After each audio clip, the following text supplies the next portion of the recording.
So I did my BTech in computer science and MSc in biological science from BITS Pilani, Rajasthan. And then currently I'm working as a software engineer at Walmart Global Tech in Bangalore. Fortunately, then I got a 720 and I was relieved with that. V36, okay. No, this is fine. All I would say is so structured that it it saved me hundreds of hours. If you're enjoying the whole journey, it's not coming at you like a burden or a mountain which has put on your head, or you are not understanding it, it becomes a little difficult. When I saw the 720, I was like, okay, a GMAT project closed. I got my closure, what I wanted.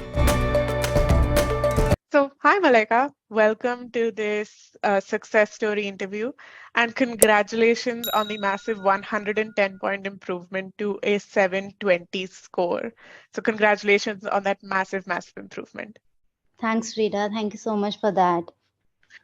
I know that you've been putting in a whole lot of work over the last couple of months. You've been really putting your nose to the grind and you've worked so hard to get to this achievement. But for everyone out there who doesn't know you and who you are, could you give us a quick introduction to who is Malaika? Okay. So for everyone, hey everyone, my name is Malaika Rastogi. I am from an engineering background. So I did my BTech in computer science and MSc in biological science from BITS Pilani, Rajasthan. And then currently I'm working as a software engineer at Walmart Global Tech in Bangalore. And what more about me? Like, yes, why I did the GMAT. So it's like I have a family business background, and for that, I want to pursue a management education so that I could understand more about uh, that side of my life also. Yeah. Wonderful. So you have an engineering background, you work at a global company, and you have a very clear vision of how the MBA is going to really help you enhance your professional goals. So all of that said, you knew then that the GMAT was really the first step in achieving your MBA goals, Yes. right? So how did you really start your GMAT prep? What was the first step into preparation like for you? Okay, so it is about the time of last October in 2022 when I was discussing it with my brother about how can I go into the management field.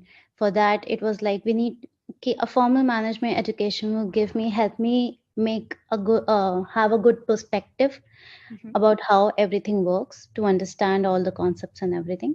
And for that, to pursue that, like the first step is always GMAT. So it was like first get a good score so that I will be able to apply to the good colleges which I wanted to work with. Mhm.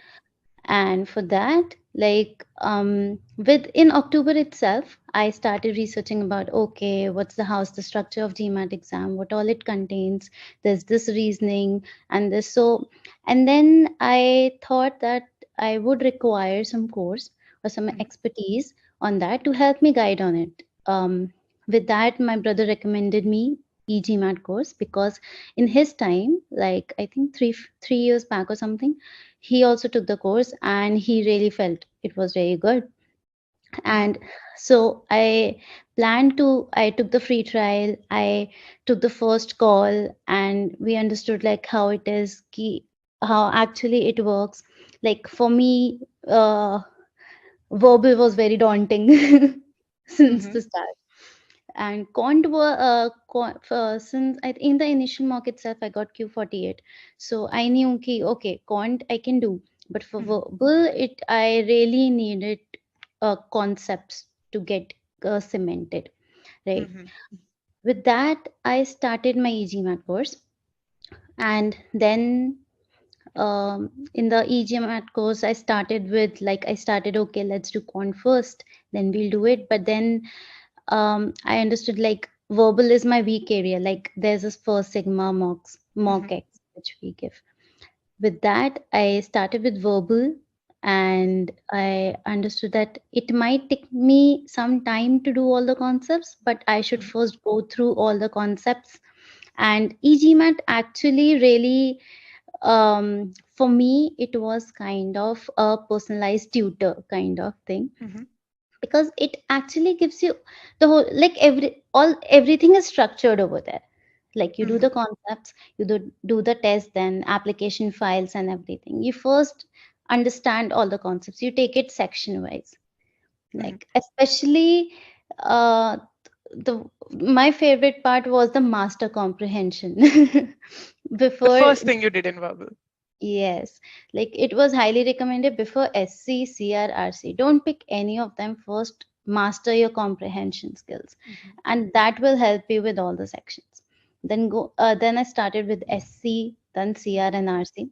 Like we Mm-hmm. created a personalized study plan Mm-hmm. earlier, and then doing the concepts and using the scholaranium for cementing it for stage 2, and then going to the test readiness stage. Like it was all, I would say, so structured that it it saved me hundreds of hours. Like if I would do a self prep of something, I might would have gone haywire. Okay, let's do this, and then it gives a structure. Okay, SC, you first think of subject verb, you then think of verb tenses, you then go to pronouns, then modifiers.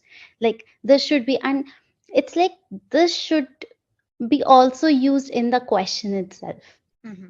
for So each it's and not every. just that you start learning these individual concepts, it's that you apply that structure even within the question itself, the GMAT question itself. Yes.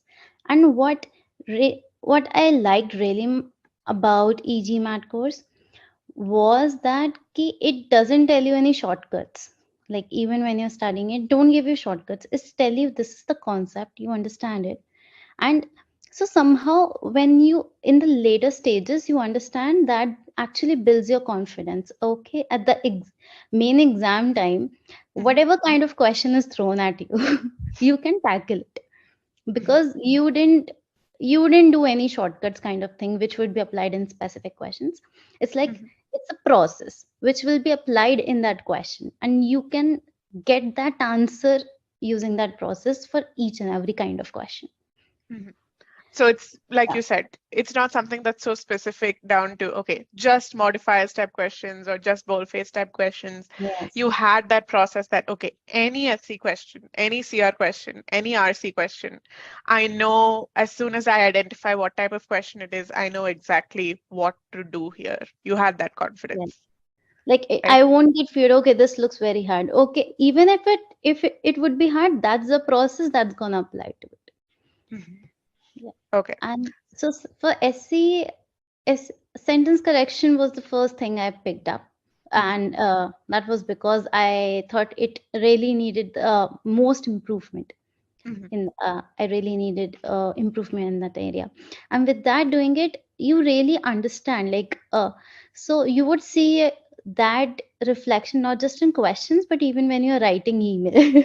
When I've mailed EGMAT a lot of times, whatever came to my mind, how to do this, or I'm not able to get these things, or I'm not able to improve over here. Like now I was applying it to every part of my life, so so that I could improve on that. And that The really helped. intended meaning of what you Yeah. wanted to say was always conveyed to whoever you were writing to then.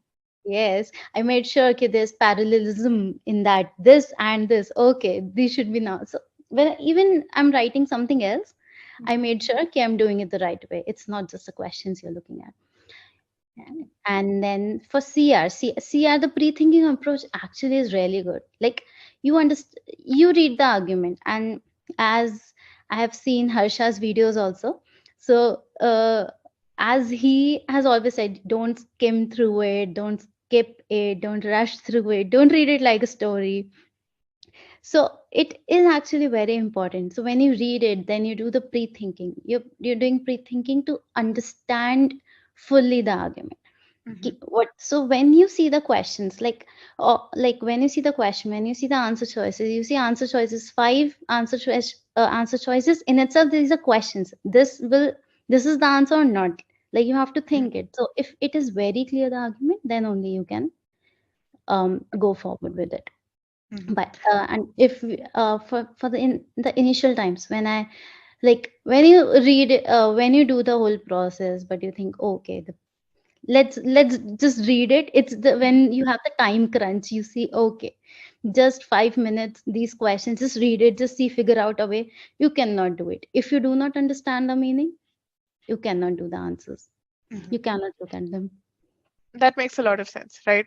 Because when you don't have that structure, you have to waste so much, not just time, but mental energy figuring out what do I even do with this question? How do I even approach it? So definitely, while you might think you're saving time by just reading, attempting, trying You're to fill actually in the wasting it. blanks, you're Totally. actually wasting time, right? So I'm glad that that was a realization that you were able to come to. Like, okay, I spend the time now to read, to understand, but that time spent now is time spent in quizzes and in the future, Yes. essentially. Same Right. with RC. Like if you do not understand the RC passage, you cannot really go and comprehend the answers, question answers, whatever the questions are. Like you should really get immersed in RC. Like I think when I'm saying all these things, I am reiterating those strategies. Like those have engraved so much. Once you learn them, it's so hard to unlearn them. Yeah. You start using them, like you said, in your emails, but you just start using those processes everywhere because it just feeds back into what the GMAT is actually about, which is logic and comprehension and reasoning, right? Yes. And that's what the processes are also giving you, tools to logic the Yes. passage, to Definitely comprehend. tools to actually understand and attempt those questions. Right. But your verbal improvement was really quite massive. On your first mock exam, you were at a V25, right? You improved to a V36. That's 11-point improvement from your starting ability. And even subsectionally, you started, like you said, at SC was your weaker area. You were at a V18. So an 18-point improvement to a V36 is definitely something that's supremely commendable. And I can't, say enough how much time and effort and refusing to take shortcuts was really the key to achieving such a massive, massive improvement, right? Yes, that actually, it takes, there should, it takes a lot of patience also. You have to keep faith in what you are doing. You can't really be, okay, you understood it, but then you think, okay, this is not working for me, I won't do it. You have to keep practicing it. Like Mhm, after understanding the concepts, there's a part of scholaranium when you mhm, start with medium cementing quizzes, hard cementing quizzes. And it's, I I think as Payal have said a lot of times, ki you don't just go from SC to CI. You just first cement it first, take 2 3 days, cement it, and that's really important. You practice it. mhm, Like in the starting, I was fearing with like when you get the timer of like 15 minutes. The, that's the thing. And when the question comes to you, then you stop putting the process and everything. It's mhm, like, but you have to trust the process. Like you have to put faith in it. Ki this is the only thing which is going to help me. Just try to practice it, try to internalize it, and that's mhm, gonna help you. mhm, That helped me with SC a lot. And then I would say the modifiers part. Like I actually got like actually quite liked it mhm, later on. I was liking it. I was seeing it, okay, modifiers, now this is the thing, this is the thing. You enjoy it. It's really important to enjoy the process, I would say. Then only you can enjoy the result. Like if you're enjoying the whole journey, it's not coming at you like a burden or a mountain which has put on your head, or you are not understanding it, it becomes little difficult to get Absolutely. through. Absolutely. That's really well said. And I think that's something that a lot of people miss out in their prep,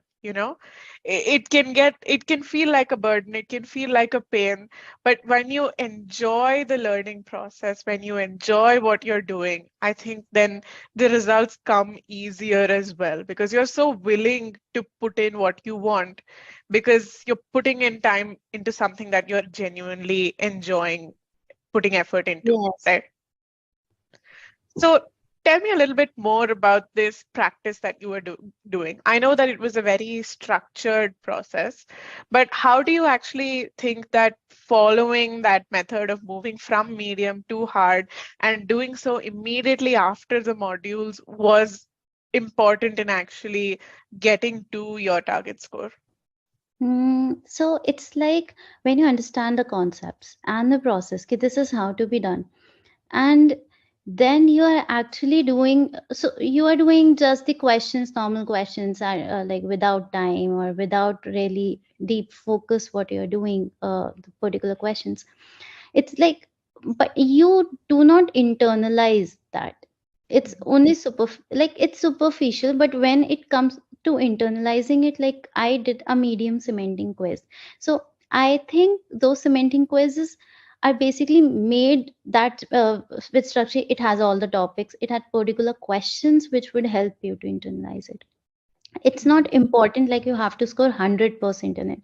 It's important that you put the process right through it and then do them. So after that, if you have gone through all the cementing thing, then after, if you're even doing it after 15-20 days, you mhm, know what you're doing. But mhm, if you skip those processes and then you just start with new concepts, and then you think after 15 days, okay, let me try that, then it you won't get that effectiveness. That is true. What I did in my case was I did one medium semantic quiz. And so if I felt like it went beyond below threshold, it was mhm, so I then I switched to OG questions. Then I try to time myself, because it becomes important under timing pressure. It becomes a little difficult. So with that, I think there was one of the sessions in which someone also put that question to it. Ki under timing pressure, I couldn't do it. Under without timing, I could attempt all the questions. It's like you have to put that pressure on you all, matlab, time to time, so that you get used to it. And mhm. then only, because at the end in the exam you have to do it in the timing pressure, Oh yeah, you right? won't have the luxury of time then. Yes, so that's why cementing is important, to internalize the whole process, so that after some time, when you Mhm, will be after 50, so after that you will be understanding another CI concepts, let's say. So after some time, after 15-20 days, you're gonna do them, the SC concepts. So it won't, you won't get confused, you won't forget them, or you won't, it's crystal clear. This is the mhm, process, you have to see this, and this, that's how we mhm. So it was really a very essential part for you then in your learning do. process, is what I'm hearing, right? Okay. So, you'd mastered SC, you'd mastered CR, you'd mastered RC. What was really the next step for you from that point on, after you'd closed out the verbal section? After I closed out the verbal section, I definitely went for quant. Mhm, so, for quant, it was like I had good grip of the concepts there. mhm, So the pace engine helped me with that, because actually, when I started in October, I was thinking to give the exam in something like start of December or something. But mhm, the topics are huge. Like you have to put in effort. You can't just do. Matlab, it's difficult to do in 2 months. All of that. So their pace engine helped me with saving my time. Like whenever I did the concepts and the quizzes, it would help me, let me know that okay, these are, you have a good grip on them, you can skip them, or you can just see the important ones over here, and you can go to the quizzes mhm, directly. So that helped me a lot. And with that, what I really liked about the quant course was those strategies which were applied in both PS and problem solving and data sufficiency problems. Like whenever you have where to translate the mhm, question, like what question is asking, but how to translate what exactly it is asking, to mhm, understand that. That saves time in the exam itself. Like you have to see this is the question, like this is asked, and some question is asked, and then you have two statements, but you have to actually figure out what exactly is asked. mhm, It may be asking ki this expression is even or odd, but when you actually try to translate it in, for you get to understand, you have to see if x or y is, if x is odd or even, you have to just mhm, see that. So that helps, that saves time. Otherwise there you're gonna lose time, mhm. even if how much proficient you are uh, in quant, but these skills are required. And I think these skills, yeah, translate, inference, consider all cases. Like, I remember one video where Pyle said that there's nothing like a careless mistake. Mhm. I do remember that. So it happens, you do some mistakes and you think, "Oh, okay, this is so easy. I wasn't able to do it Mhm. in the quiz or anything." You understand, you see that. But what actually the thing is, you didn't do the careless mistake. It's something like you didn't consider the case, you Mhm. didn't apply the constraint, and you think, okay, next time the questions will come, I will be doing them. But you didn't understand it consciously where you were faltering there. You just Mhm. thought it's a careless mistake. So the next time it's gonna happen. You cannot avoid it. And then you say, "Oh, I just do the careless mistakes." No, that's not in question. Mm. Because you didn't actually understand the root cause of the issue. You never Yeah, actually made any steps towards fixing the issue then. yeah, yes, That makes right. So essentially, all these process skills, like you said, translate, infer, consider all cases, the same way as in verbal, it gave you a process to follow whenever you saw a question. Again, you didn't have to spend so much time thinking, what do I do? You immediately knew I have a skill set. I just need to apply that skill set on this particular type of question, and I need to take these specific steps.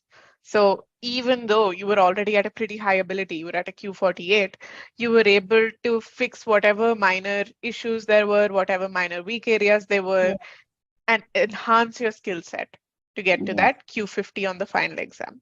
These are the strategies which help you to go from Q49 to Q50 or to Q51. These are the only strategies because, like, most of the people like me and around me, they're good at quant. They like, we have that engineering background. We have been doing it from last so many years that we can do the question. But it's all those strategies that help you to take that to another level. Mhm. Yeah, absolutely. Well said, right? So now you had both verbal and quant in hand, right? And it was time to move to essentially the final stage of your preparation, which is getting test ready, taking mocks, and then, of course, writing the GMAT exam. So, how did you really start off with test readiness? What was your first step there? For test readiness, after doing verbal and quant, I tried to create custom quizzes of 36 questions and then try to do those in that stipulated time, and then try to like understand what are my weaker areas, where am I crunching, is it because of time, is it where I'm faltering, is it because of time pressure, is it because of concepts. And a scholarium help me with that. Like, so it's important to understand how scholarium works in the starting itself. You see, okay, there are figures, numbers, okay, you see ki you're going at a good threshold or no, but you, if you actually read it and understand it, you see in SC there's this comparisons questions where you are faltering. In Mhm. modifiers you're doing good, but you are taking 2 minutes 30 seconds maybe in those Mhm. questions. So that, you see, you think you're good at them but you are actually not, Mhm. because in the real test environment it's going to hamper the overall um, that 65 minutes. Absolutely. Yeah. Yeah. So it helped to, you can only measure your improvement in or where you're faltering with numbers, with Mhm. all the measures. You can't just say ki, okay, today I'm getting Q49 and tomorrow I gave a test and got a Q40, Q50. Mhm. You, and now, so that means I improved. Let's say the questions, it came out of luck or something. So for me in the starting I wasn't able to do whole 36 questions in 65 minutes. Mhm. It I was losing on questions, like in the last four questions or something, like I have to guess it because I didn't have the time or something. So for two of the tests this happened, and Mhm. for one of the tests, like for the second test, my V score improved actually somehow. Mhm. It was somehow because my guesses were correct, but Mhm. that doesn't show your improvement until you see your stats. Mhm. When you see your stats, you see you gave 30 seconds to this question. So that doesn't mean you did it right or you just guessed it right. Yeah. So it helps to understand ki where we are faltering. Mhm. That is very essential to understand. Like I was faltering in inference questions. So I need to go back to the concepts, look at them, do the Mhm. application files. And Mhm. I did OG, like I did OG 2022. I did lot of questions of OG to help me do that, to put the process for the question in a stipulated time for each and Mhm. every. So Got that it. Got it. So you were really, going down to each and every question and seeing, okay, did I get this right for the right reasons? If I went wrong, why did I go wrong? Like for inference, you realize that, okay, this is an actual weak area. I see repeated mistakes. And you were really able to weed out all those minor weaknesses that could hamper you from getting to your actual target score, right? I see reviewing is very important. Like you just don't do okay, you got a Q50, Q51. Okay, now I'm going to see just two questions which are incorrect and I won't see others. I used to actually see all the questions. Mhm. I gave 3 hours time for the whole test. Let's say a mock I have given or something. But after that, I used to review all the questions. Okay, this I did. These were for the right reasons, as you said. I do remember.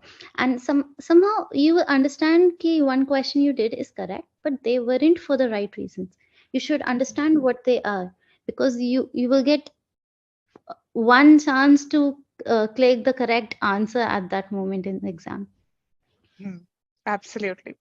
And you have to get it right in that one chance. Yeah. There's no going back in the GMAT.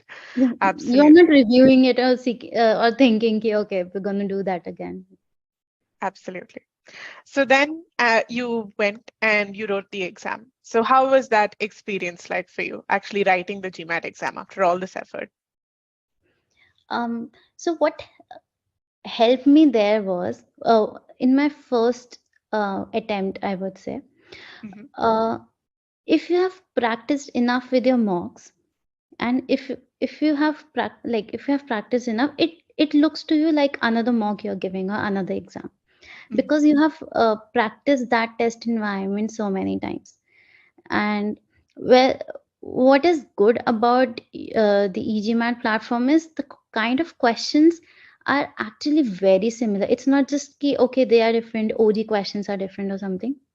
Hmm. When you do that, you are getting trained to do that exam again and again. Hmm. So it takes that whole toll of you, ki, okay, this is the ki, how much I'll score, how much, what should I do. It takes away that toll, which actually it's like a make it or a break it kind of thing. Hmm. Yes, but for my first attempt, I would say ki I scored 650. It Hmm. was a V29 at that time, and Q49, I guess. Huh. Hmm. Yeah. So for that, but so that 650 actually made me very disappointed. It must be because of when you give the exam and then you think, okay, if I'm doing it right, okay, let's give more concentration. Ki I'll do this right, and then I'll go next. Hmm. But at the end, what happened with me, in the verbal, I was losing a lot of time. So at the end, I had to guess or I was rushing through. So I got Hmm. disappointed later because I felt that I worked very hard on that. My preparation, I felt is this does not justify my preparation. What all I did, like what all I was scoring in mocks. Like I emailed later also about it. I was scoring 710, 720 in my mocks, and I got a 650. I don't feel ki this was something which was supposed to happen. It was So not a representation of who you are and the effort you'd put in. That yes. 650. So with that, so I decided ki I have that preparation. Like Mhm. it was a risk, but a profound belief ki okay, I did that preparation which is required. So let's Mhm. take the test as soon as possible, another time. Mhm. With that, I like prepared with all the concepts and the resources I had, and I also took help from the GMAT Club forum quiz that Mhm. helped me with all the past OG questions and everything. Sorry. Bless you. So with that, I gave my retake exam, Mhm. and that like really I put in the process. I just concentrated on the questions, concentrate this key whatever I have learned I have put in that. And fortunately then I got a 720 and I was relieved with that. V36, okay. No, this is fine. Oh yeah, I can't imagine, the validation you must have felt when you saw that 720, especially, right? Because it's reflecting exactly what you were getting in the mocks as well, just 2 weeks back. I remember your mock scores were something like 710, 720, 720, or a close mix of that. So seeing that 720 again, it must have been such a euphoric moment, such a validating moment that this is Yes. exactly what I When I deserve. saw the 720, I was like, okay, a GMAT project closed. I got my closure, what I wanted. Absolutely, I can imagine. And I'm so, so happy that you were able to get there. I was your mentor through parts of your journey, and I know that you really put in the effort at every turn. You put in the effort. You came to me saying, "Hey, I'm struggling with inference questions. Help me out. Give me something to do here." And you were not willing to let any weakness lie, any weakness go unchallenged. And all that effort culminated in 11-point improvement to V36 and 110-point improvement overall to that 720, which I'm once again so, so happy to see, And I right? would say that wouldn't happen without you. Like I nudged you so many times and you patiently replied to all. Like I was like, I couldn't break that barrier. This percentage barrier is happening. Inference, I couldn't get it. So you gave me a good long passage. Okay. These things you can put in mind when you're doing the inference question. Some of them even I remember even right now, like the double negatives. And so you explained everything like you're talking to me in the email. I am, right? That's the thing. Even though it was over email, I am talking to you. I am your mentor. Every time your email popped up, I was like, okay, this is my student. I need to respond. I need to help her out. So I was supremely invested in getting you to your success, right? But now that you're here, now that you're at the summit, if you could tell other people who are preparing or who have maybe just had a bad exam or who are even just looking to start their prep and don't know how to start their prep, what to do, what advice would you give to other GMAT aspirants out there? um, to other GMAT aspirants, to whosoever who is either starting or in the middle of it, or had a bad one, thinking of doing a retake, not doing a retake, what is most important is to review things. So when you're in the process of it, two things are important. Whatever you're doing, you go back, review it. And the second thing is you measure it with proper stats. You, as I said, you cannot say ki, okay, yesterday I got Q49, now I got Q50, you have improved. You have to see if you have actually improved on the Mhm. questions. You got the correct questions for the correct reasons, incorrect for what concepts, for where you are faltering at. You didn't read it well, you didn't understand it well in verbal, you didn't understand the argument. Like I used to write for each question, like we have the error log, right? In Mhm. e-GMAT, the whole thing which they tell. Error log is important, like logging your errors. It's not for the incorrect ones, it's even for the correct ones. You have to review your whole exam. You Mhm. can't be like, these are the I did them correct, I won't see them. You have to see them.